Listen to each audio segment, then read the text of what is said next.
이마하면 돌고래 되고 입술하면 안젤리나 졸리 되는 줄 알았는데 그건 진짜 아니거든. 그렇게 하면 안 되는 거고 그거는 본인이 원하면 만들어주지만 굳이 그렇게 할 필요가 없는 시술이에요.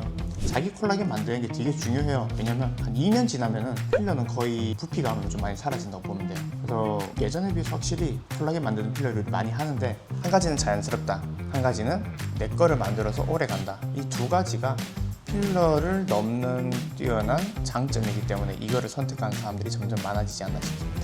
대표적으로 요즘 많이 쓰는 게 필러 종류가 너무 많은데 이게 다 같은 필러일까요? 사람들이 흔히 얘기하는 필러는 히알루론산 필러예요. 필러라는 단어 자체가 뭔가를 채우는 거기 때문에 사실 많은 것들을 다 필러라고 우리가 얘기를 해요. 근데 구분을 하기 위해서 우리가 흔히 하는 히알루론산 필러, 그 다음에 콜라겐 필러 이렇게 얘기하고, 필러에서 뭐가 좋다 안 좋다보다 좀 특징이 있는데 많이 쓰는 게 주비덤 그리고 레스틸렌이죠. 최근에 뭐 필러 회사 행사를 갔는데 거기서 자료 좀 정리한 걸 보여주던데 전 세계 필러 점유율을 보니까 주비덤이 40% 정도, 레스틸렌이 40% 정도. 이제 그런 히알루론산 필러랑 조금 이제 다른 카테고리를 우리는 이제 얘기를 해요. 뭐 폴리머라고도 하고 볼리머라고도 하는데 결국에는 인체의 꺼진 조직을 수복을 하는 거가 우리의 목표인데 주로 많이 뭐 눈 밑에 팔자, 옆볼, 이마 이런 곳이 많이 꺼지죠. 그런 것들을 채우는데 대표적으로 요즘 많이 쓰는 게 레디어스, 엘란셀. 필러랑 비교해서 얘기를 하면은 필러는 넣으면은 쉽게 넣을 수 있고 우리가 원치 않는 모양이 만들어지고 내가 만족스럽지 않을 때 그때 녹일 수 있다는 게 가장 큰 특징이에요. 그에 반해서 이제 레디어스, 엘란셀은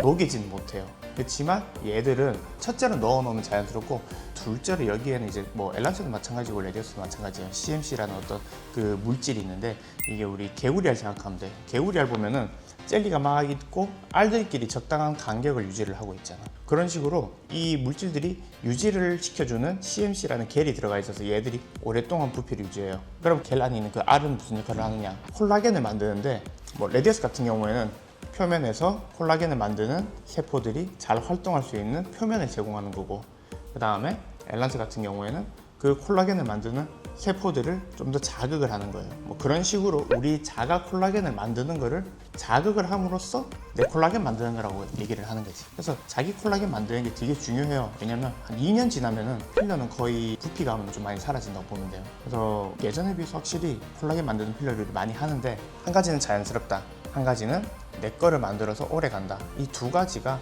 필러를 넘는 뛰어난 장점이기 때문에 이거를 선택하는 사람들이 점점 많아지지 않나 싶습니다. 필러는 오래 간다면 한 1, 2년 정도 가는 건가요?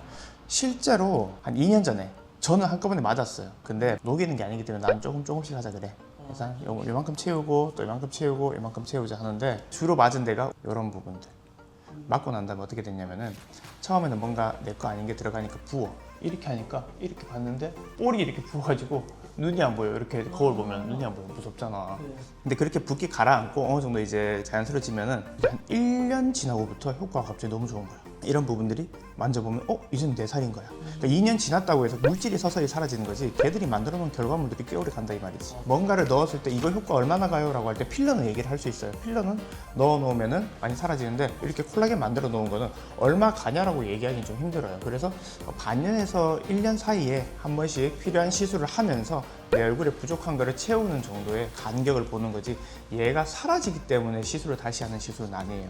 그래서 사람들이 간격을 얘기하는데 나는 그 간격 얘기하는 거에 대한 개념을 조금 바꿨으면 좋겠어. 간격이란 거는 명확하게 내가 넣고 없어지는 거. 그 간격을 얘기할 수 있는 게 보톡스, 물광주사, 필러 이런 거는 인체 내에서 얼마 정도 뒤에 흡수되어서 분해된다. 이런 것들이 어느 정도 기간이 있지만은 뭔가 재생을 유도하는 시술들은 반복 주기를 체크하는 게 좋을 것 같아요. 효과가 언제까지예요? 라는 말은 효과 이때까지면 저는 이때 또 할게요 이건데 효과가 이때까지라서 이때까지 하는 게 아니에요. 이 시술에 적절한 반복 주기가 있는 거예요. 그런 점에서 반복 주기와 시술 효과가 언제까지 간다 이건 조금 다른 개념이다. 히알루론산 필러 추천 부위랑 칼슘 필러 추천 부위가 좀 다르지 않습니까?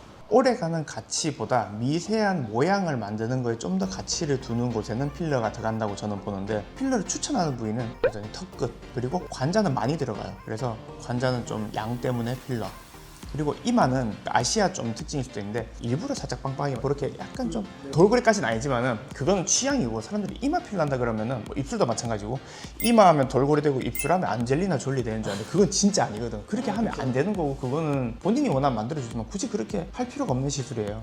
원래 내 볼륨이 있고 거기에서 꺼진 만큼 자연스럽게 수복한다는 게 볼륨 채우는 거의 기본 전제인데 그래서 이마는 살짝 그렇게 필러 넣고 나면은 상당히 괜찮고 뭐 턱 끝 이런 부분도 모양 만들기 좋고 입술은 아직까지 폴리머들이 대체를 못해요. 입술은 그래서 필러로 진행을 합니다. 나머지 뭐 이런 볼 같은 부분들은 팔자, 앞볼, 인디언, 뭐 옆볼, 마리오넷 이런 자연스러운데 지방을 만들 때 저는 폴리머들, 레디어스, 엘란세 이런 것들